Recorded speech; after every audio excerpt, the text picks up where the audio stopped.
Hello friend, मैं नवनीत एक बार फिर से आपका स्वागत करता हूं मेरे यूट्यूब चैनल नॉलेज एनके में। फ्रेंड्स, मेरी कई सारी वीडियोस में कई सारे मेरे सब्सक्राइबर ने, व्यूअर्स ने मुझसे ये सवाल पूछा है कि उनको एनल फिस्टुला की प्रॉब्लम है, यानी उनको हिंदी में कहें तो भगंदर की प्रॉब्लम है। और ऐसे में वो इसको दवाइयों से कैसे ठीक कर सकते हैं, क्या दवाइयों से इसको ठीक करना संभव है कि नहीं है। कई बार ऐसे मरीज जिनको कि भगंदर या एनल फिस्टुला की प्रॉब्लम है, वो डॉक्टर के पास जाते ही कह देते हैं कि सर मुझे किसी भी तरह का कोई ऑपरेशन नहीं कराना है, मुझे आप केवल दवाइयों से ठीक कर दीजिए, भले इसमें दवाइयों के पीछे मेरा चाहे जितना पैसा बर्बाद हो जाए। वो ये चीज़ें डॉक्टर से इसलिए कहते हैं क्योंकि वो ऑलरेडी देखे होते हैं कि जिन लोगों को भगंदर की प्रॉब्लम है उन्होंने ऑपरेशन कराया है। तो ऑपरेशन कराने के बाद भी जिनको भगंदर की प्रॉब्लम पहले थी वो एक बार दोबारा से भगंदर की प्रॉब्लम हो जाती है। कई कई बार तो कई लोग ऐसे होते हैं जो एनल फिस्टुला का ऑपरेशन कई बार करा चुके होते हैं, लेकिन उसके बाद भी ये जो एनल फिस्टुला की प्रॉब्लम है वो खत्म नहीं होती और फिर से हो जाती है। ऐसा क्यों होता है और इस चीज से फिर बचा कैसे जा सकता है? क्या कोई उपाय है कि एक बार ऑपरेशन कराने के बाद हमें दोबारा ऑपरेशन की जरूरत ना पड़े? तो फ्रेंड्स, इन्हीं सारी चीज़ों को लेकर आज मैं यहाँ पर डिटेल में बात करूँगा। और फ्रेंड्स, चैनल पर पहली बार आए हैं तो चैनल को सब्सक्राइब करना ना भूलें। वीडियो अगर आपको पसंद आती है, यूज़फुल लगती है, तो आप अपने फ्रेंड के साथ में इस वीडियो को शेयर करना ना भूलें ताकि सही जानकारी उन तक भी आसानी से पहुँच जाए। चलिए शुरू करते हैं।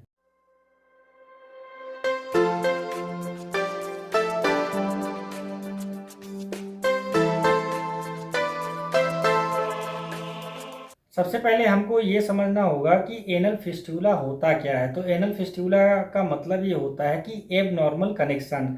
अब ये एबनॉर्मल कनेक्शन क्या होता है? अगर हम लोग अपने बॉडी स्ट्रक्चर को देखेंगे, यानी अपने शरीर की संरचना को देखेंगे, तो उसमें जब हम अपने एनल एरिया को देखेंगे तो एनल एरिया के आसपास बहुत सारी ग्लैंड्स होती हैं।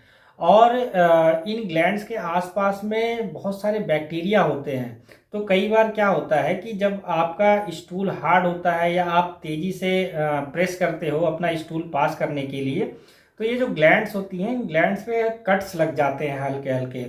तो जनरली जब ये कट्स लग जाते हैं तो आपको एहसास होता है कि लैट्रिन करते समय आपको, स्टूल पास करते समय आपको काफ़ी ज़्यादा जलन होती है, दर्द होता है। तो इसको एक फिशर कहते हैं, ये फिस्टुला नहीं होता। जैसा कि मैंने पहले ही बताया है कि जो एनल एरिया है उसके आसपास बहुत सारे बैक्टीरिया होते हैं। तो जब इन ग्लैंड्स पे या एनल एरिया में कट्स लग जाते हैं तो ये बैक्टीरिया क्या करते हैं, इन कट्स पे धीरे धीरे इन्फेक्शन फैलाने लगते हैं। और इन इन्फेक्शन के कारण ये जो ग्लैंड्स हैं, ग्लैंड्स में सूजन आने लगती है और फिर ये सूजन की वजह से धीरे धीरे ये पस में बदलने लगता है। अब जब ये पस आपके एनल एरिया में बनने लगा तो हो सकता हो आपको ये फील भी हो कि आपको आपके एनल एरिया से पस निकल रहा है, तो आप ये समझ लीजिए कि ये फिस्टुला की शुरुआत है। अब ये पस धीरे धीरे करता क्या है कि एनल एरिया के जो टिश्यूज होते हैं, जो सेल्स होती है, उसको ये डैमेज करना शुरू कर देती है। और डैमेज करते करते ये एक दूसरा रास्ता बना लेती है। ये जो दूसरा रास्ता या दूसरा ट्रैक बन जाता है वो आपके एनल एरिया की अंदर की स्किन से शुरू होगा और ये ट्रैक बनाते बनाते बाहर की जो स्किन होती है वहाँ पर ये जाके खुलेगा। और जनरली आप ये चीज़ फील भी करते हो, जिनको ये फिस्टुला वाली प्रॉब्लम होगी उनको ये पिंपल्स की तरह समझ में आता है बाहर की स्किन पर। और यहाँ से कभी कभी ब्लीडिंग होगी, कभी कभी यहाँ से पस निकलेगा और फिर कभी कभी यहाँ से हल्का फुल्का फीकस यानी स्टूल भी आता है। नॉर्मली हमें स्टूल पास करने के लिए केवल एक ही रास्ता चाहिए, लेकिन एक रास्ते के अलावा जो ये दूसरा ट्रैक बन गया या एबनॉर्मल कनेक्शन बन गया, तो इसी एबनॉर्मल कनेक्शंस को फिस्टुला कहते हैं। जिन लोगों को एनल फिस्टुला की प्रॉब्लम है वो अच्छी तरीके से जानते हैं कि जो भी एनल एरिया के आसपास उनको पिंपल्स हुए हैं, ये पिंपल्स में धीरे धीरे करके सूजन बढ़ता है, जिसके कारण से ये पिंपल्स धीरे धीरे करके फूलने लगते हैं। और ये पिंपल्स जैसे जैसे फूलते हैं वैसे वैसे फिर दर्द बढ़ता है। और जब आप इन पिंपल्स को तेजी से प्रेस करते हो तो प्रेस करने के बाद इनमें कभी कभी ब्लीडिंग आती है, कभी कभी इसमें पस आता है। जनरली जिनको फिस्टुला होता है तो वो उसका एक पैटर्न होता है। ये जो पिंपल्स होते हैं, पिंपल्स में धीरे धीरे करके सूजन आती है, फिर ये फूलते हैं। उसके बाद जब आप इनको प्रेस करते हो, प्रेस करने के बाद अगर उसके अंदर ब्लीडिंग आ रही है या फिर उसके अंदर पस आ रहा है तो वो निकल जाता है। निकलने के बाद फिर आपको एकदम से आराम लग जाता है। और फिर धीरे धीरे आप ये देखेंगे कि आपको 4 दिन, 5 दिन, 10 दिन या 12-15 दिन तक आपको कुछ भी पता नहीं चलेगा, आपको एकदम रिलैक्स रहेगा। लेकिन कुछ दिनों के बाद ये जो पिंपल्स हैं उनमें दोबारा से जो है सूजन आनी शुरू होती है, और ये फिर से धीरे धीरे करके फूलना शुरू हो जाते हैं। और जैसे जैसे ये फूलना शुरू करते हैं वैसे वैसे आपका दर्द जो है वो बढ़ना शुरू कर देता है। और जब ज़्यादा दर्द बढ़ जाता है तो फिर से आप वही प्रोसेस को दोहराते हो, आप उसको प्रेस करते हो, उसके बाद से उसमें से पस या ब्लीडिंग निकल जाती है और आपको फिर से रिलीफ हो जाता है। तो ये जो पैटर्न होता है, एक बार पस निकालने के बाद लगभग किसी किसी को 5-7 दिन में ये सूजन बढ़नी शुरू हो जाती है। किसी का ये जो पैटर्न है वो 10 से लेकर 15 दिन बाद रिपीट होता है, मतलब ये चलता ही रहता है। अब वही सवाल आ जाता है कि क्या इसको दवाइयों से पूरी तरह से ठीक किया जा सकता है।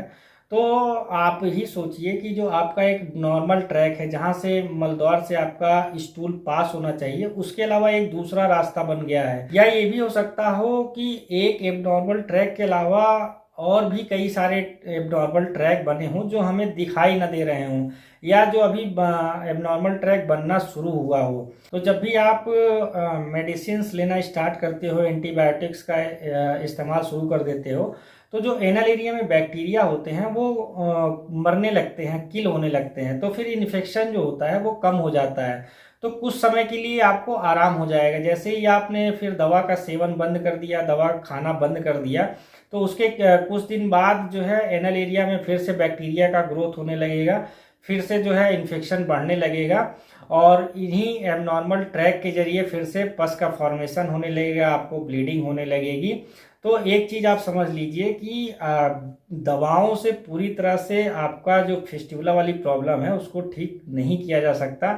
उसके लिए एकमात्र उपाय होता है सर्जरी, क्योंकि आपको फिस्टुला की प्रॉब्लम को दूर करना है, यानी इन एबनॉर्मल कनेक्शंस को दूर करना है। तो इसके लिए जो ये एबनॉर्मल ट्रैक है उनको बंद करना होगा। तो इसके लिए सर्जरी में इन एबनॉर्मल ट्रैक को जो है वो कट कर दिया जाता है, काट दिया जाता है, जिससे आपका जो स्टूल है वो आपके मलद्वार से सीधे नीचे आता है। तो धीरे धीरे करके इनमें इन्फेक्शन जब खत्म हो जाता है तो इनमें पस का फॉर्मेशन कम हो जाता है, और ये जो एबनॉर्मल ट्रैक है ये पूरी तरह से बंद हो जाते हैं।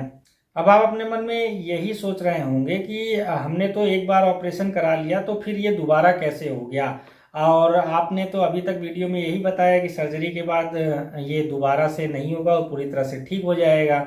तो इसका एक बड़ा कारण ये होता है कि जब भी आप डॉक्टर के पास जाते हो और अगर वो सही से आपका एग्जामिनेशन नहीं कर पाते, और अगर वो बाहर से ही आपका एग्जामिनेशन करते हैं, आपका परीक्षण करते हैं, तो उनको जो सामने ट्रैक दिखता है केवल वो उसका ऑपरेशन करते हैं।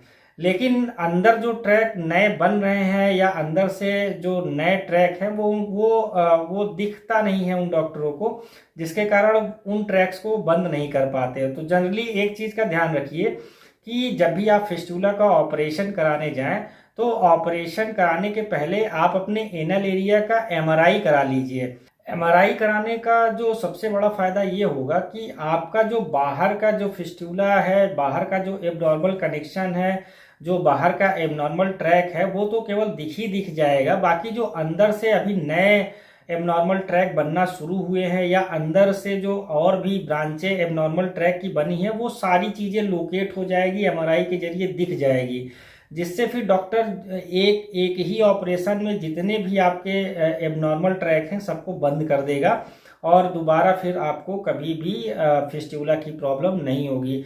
आशा करता हूँ आपको मेरी ये वीडियो पसंद आई होगी। आपका बहुत बहुत धन्यवाद।